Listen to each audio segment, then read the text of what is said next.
મંત્રી મનસુખ માંડવિયાએ દોહા ખાતે વિશ્વ સામાજિક વિકાસ શિખર સંમેલનમાં રાષ્ટ્રીય નિવેદન આપ્યું। કતારના દોહા ખાતે આયોજિત બીજા વિશ્વ સામાજિક વિકાસ શિખર સંમેલનના પૂર્ણ સત્રમાં કેન્દ્રીય શ્રમ, રોજગાર, યુવા બાબતો અને રમતગમત મંત્રી ડોક્ટર મનસુખ માંડવિયાએ ભારતનું રાષ્ટ્રીય નિવેદન રજૂ કર્યું હતું।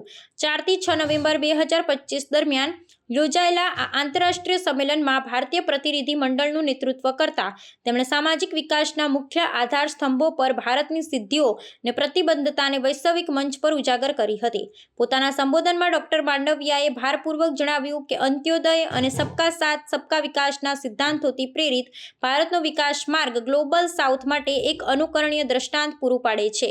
તેમણે છેલ્લા એક દાયકામાં પ્રધાનમંત્રી નરેન્દ્ર મોદીના નેતૃત્વ હેઠળ 25 કરોડથી વધુ લોકોને બહુપરિમાણીય ગરીબીમાંથી બહાર લાવવાની ભારતની સફળતા પર પ્રકાશ પાડ્યો હતો। તેમણે વધુમાં ઉમેર્યું કે ભારતે જીવનચક્ર આધારિત કલ્યાણ પ્રણાલીનું નિર્માણ કર્યું છે, જે બાળકો માટે પૌષ્ટિક ભોજનથી લઈ વૃદ્ધો માટે આવક સુરક્ષા સુધીની ખાતરી આપે છે। આ શિખર સંમેલનનો મુખ્ય હેતુ સામાજિક વિકાસ અંગેના કોપનહેગન ઘોષણાપત્ર પ્રત્યેની પ્રતિબદ્ધતાને પુનર્જીવિત કરવાનો અને 2030ના સતત વિકાસ લક્ષ્યોને ગતિ આપવાનું છે। આ પ્રસંગે ડોક્ટર માંડવિયાએ ગરીબી નાબૂદી, સંપૂર્ણ રોજગાર અને સામાજિક સમાવેશ જેવા વિષયો પરની ઉચ્ચ સ્તરીય ગોળમેજી પરિષદમાં પણ ભાગ લીધો હતો। આ ઉપરાંત તેમણે કતાર, રોમાનિયા, મોરેશિયસ અને યુરોપિયન યુનિયનના મંત્રીઓ તેમજ આંતરરાષ્ટ્રીય શ્રમ સંગઠનના મહાનિર્દેશક સાથે દ્વિપક્ષીય બેઠકો યોજી શ્રમ ગતિશીલતા, કૌશલ્ય વિકાસ અને સામાજિક સુરક્ષા જેવા ક્ષેત્રોમાં સહયોગ વધુ ગાઢ બનાવવા પર ચર્ચા કરી હતી। Distinguished delegates, ladies and gentlemen, इस गौरवशाली मंच पर भारत का प्रतिनिधित्व करना मेरे लिए सम्मान की बात है। 30 वर्ष पहले अपनाए गए कोपनहेगन डिक्लेरेशन ने विकास के केंद्र में लोगों को रखा था, जिसका उद्देश्य था गरीबी उन्मूलन, फुल एम्प्लॉयमेंट और डिसेंट वर्क तथा सोशल इंक्लूजन। भारत का विकास मॉडल आज भी इसी सोच से प्रेरित है। भारत की विकास यात्रा ट्रांसफॉर्मेशन एट स्केल का एक श्रेष्ठ एग्जाम्पल है। हमने पिछले 10 वर्ष में लगातार सुधार योजनाओं के बेहतर समन्वय और डिजिटल इनोवेशन के माध्यम से लगभग 250 मिलियन भारतीयों को मल्टी डायमेंशनल पॉवर्टी से बाहर निकाला है। एक्सलेंसीज, भारत की सोच अंत्योदय की भावना से प्रेरित है, जिसका लक्ष्य समाज में सबसे अंतिम पंक्ति में खड़े व्यक्ति को भी सशक्त बनाना है। हमारा लाइफ साइकिल बेस्ड फ्रेमवर्क सुनिश्चित करता है कि हमारे बच्चे को स्वस्थ शुरुआत मिले, युवा को अच्छी शिक्षा और लाइवलीहुड का समर्थन मिले, हमारे श्रमवीरों को उनकी योग्यता के अनुसार जॉब मिले और बुजुर्ग को सम्मान और आय की सुरक्षा मिले। आज भारत में 118 मिलियन स्कूली बच्चों को मिड डे मील्स दिए जा रहे हैं। 800 मिलियन से अधिक नागरिकों को फूड सिक्योरिटी दी गई है। 425 मिलियन लोगों को हेल्थ सिक्योरिटी प्रदान की गई है और 37 मिलियन से अधिक घर कम आय वाले परिवारों को दिए गए हैं। 2017-18 से 2022-23 के बीच अनएम्प्लॉयमेंट रेट 6% से घटकर 3.2% हो गई है और वुमेन एम्प्लॉयमेंट लगभग डबल हुई है। भारत की सोशल सिक्योरिटी कवरेज 2015 में 9% से बढ़कर 2025 में 64.33% हो गई है। हमारे इस प्रयास की सराहना करते हुए इंटरनेशनल सोशल सिक्योरिटी एसोसिएशन ने भारत को ISSA award for outstanding achievement in social security 2025 से सम्मानित किया है। इन योजनाओं की सीमलेस डिलीवरी इस क्षेत्र में हमारी तमाम कोशिशों का एक अहम हिस्सा है।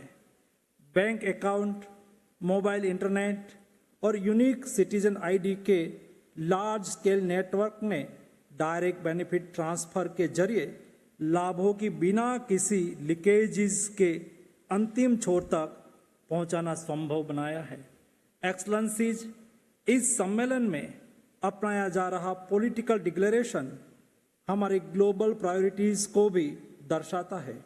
खास तौर पर women lead development, traditional medicine system, digital public infrastructure और कोऑपरेटिव को इंक्लूसिव ग्रोथ के इंजन के रूप में मान्यता देने में भारत का काम बहुत प्रभावशाली रहा है। हमने गत कुछ वर्षों में लाखों महिलाओं को सेल्फ हेल्प ग्रुप से जोड़े हैं और सरकार द्वारा क्रेडिट डिसबर्समेंट ने इन वुमेन लेड संस्थाओं को और सशक्त बनाया है।